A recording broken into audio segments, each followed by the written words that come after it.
السلام علیکم ناظرین، اتوار کا دن ہے، چھٹی کا دن ہے، اور آپ کی چھٹی کے دن کو خوبصورت اور خوشگوار بنانے کے لیے ہر اتوار کی صبح ہم آپ کے لیے سجاتے ہیں حنیف سعید کی ادبی دنیا۔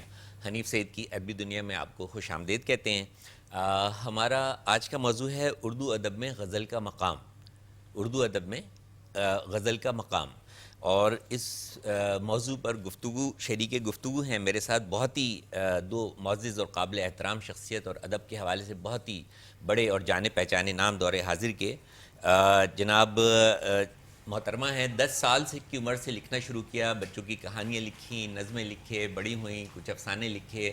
گریجویشن کے دوران جو ہے تو وہ غزل کی دنیا میں قدم رکھا، شادی ہوئی، اپنے گھر چلی گئیں، اور ادب سے لگاؤ کا یہ عالم تھا کہ اپنے گھر کا نام بھی ایوان ادب رکھا۔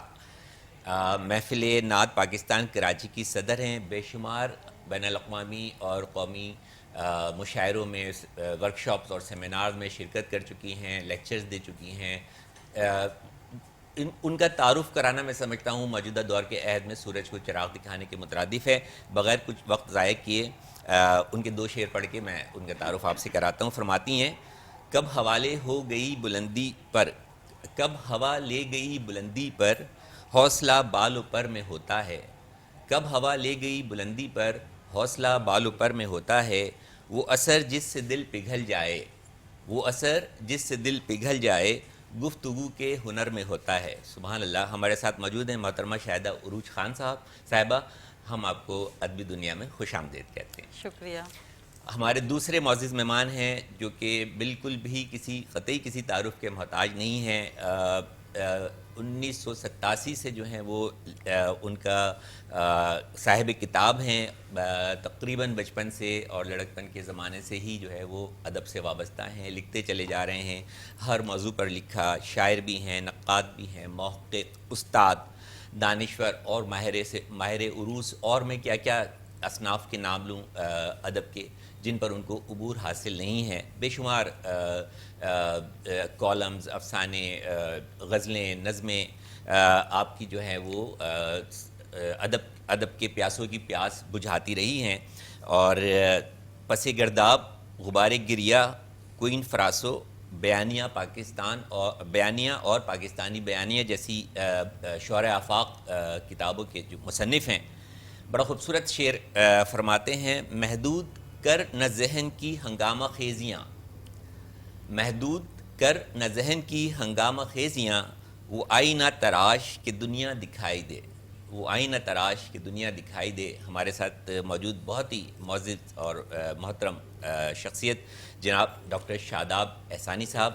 ڈاکٹر صاحب، آپ کو سر پروگرام میں خوش آمدید کہتے ہیں۔ اس سے پہلے کہ اتنے بڑے شاعروں کی موجودگی میں میرا حصہ شاعری کا جو چراغ ہے وہ ٹمٹما جائے اور بجھ جائے، تو احمد فراز کے چند شعر اشعار پڑھ کر اور مہمانوں کی طرف آتا ہوں۔ فرماتے ہیں، اجازت، سنا ہے لوگ اسے آنکھ بھر کے دیکھتے ہیں، سنا ہے لوگ اسے آنکھ بھر کے دیکھتے ہیں، سو اس کے شہر میں کچھ دن ٹھہر کے دیکھتے ہیں، سو اس کے شہر میں کچھ دن ٹھہر کے دیکھتے ہیں۔ سنا ہے ربط ہے اس کو خراب حالوں سے، سنا ہے ربط ہے اس کو خراب حالوں سے، سو اپنے آپ کو برباد کر کے دیکھتے ہیں۔ سنا ہے رات اسے چاند تکتا رہتا ہے، سنا ہے رات اسے چاند تکتا رہتا ہے، ستارے بام فلک سے اتر کے دیکھتے ہیں، ستارے بام فلک سے اتر کے دیکھتے ہیں۔ سنا ہے دن کو اسے تتلیاں ستاتی ہیں، سنا ہے دن کو اسے تتلیاں ستاتی ہیں، سنا ہے رات کو جگنو گزر کے دیکھتے ہیں۔ سنا ہے اس کے بدن کی تراش ایسی ہے، سنا ہے اس کے بدن کی تراش ایسی ہے کہ پھول اپنی قبائیں قطر کے دیکھتے ہیں، اور سنا ہے اس کے شبستہ سے متصل ہے بہشت۔ کیا کہنے، سنا ہے اس کے شبستہ سے متصل ہے بہشت، مکیں ادھر کے بھی جلوے ادھر کے دیکھتے ہیں، اور کسے نصیب کے بے پیرہن اسے دیکھے، کسے نصیب کے بے پیرہن اسے دیکھے، کبھی کبھی در و دیوار گھر کے دیکھتے ہیں۔ اور اس کے فوراً ہی بعد میں بھی گفتگو ہوں گا محترمہ شاہدہ عروج خان صاحبہ سے کہ جو ہمارا آج کا موضوع ہے اردو ادب میں غزل کا مقام، اس پر کچھ جو ہے تو وہ فرمائیے کہ آج آپ غزل کو کہاں دیکھتی ہیں، اور جو اردو ادب کا جو ارتقائی سفر ہے اور جو اس کی مختلف اصناف ہیں اس میں غزل جو ہے اس کا مقام کیا ہے، غزل کس مقام پر کھڑی ہے؟